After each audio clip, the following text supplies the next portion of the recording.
আসসালামু আলাইকুম বন্ধুরা, আশা করি আপনারা ভালো আছেন ও সুস্থ আছেন। আলহামদুলিল্লাহ আমিও ভালো আছি।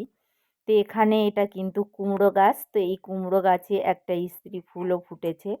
তো আজকে আমি কিন্তু আপনাদের সঙ্গে বড় ভিডিও শেয়ার করতে পারলাম না। তো একটু অসুবিধার কারণে এখানে দেখুন যে ফুলটা স্ত্রী ফুল ফুটেছে কিন্তু পুরুষ ফুল কিন্তু ফোটেনি।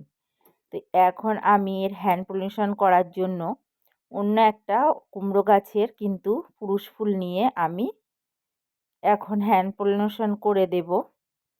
তো এইভাবে করলেও অনেক সময় কিন্তু সেট হয়ে যায়।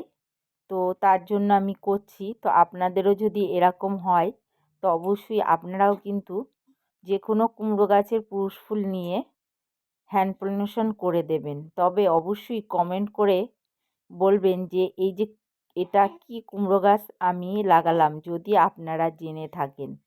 আর এইদিকে দেখুন এই গাছটা একটা স্ত্রী ফুল এসছে কিন্তু গাছটা ঠিক গ্রোথটা ভালো হচ্ছে না।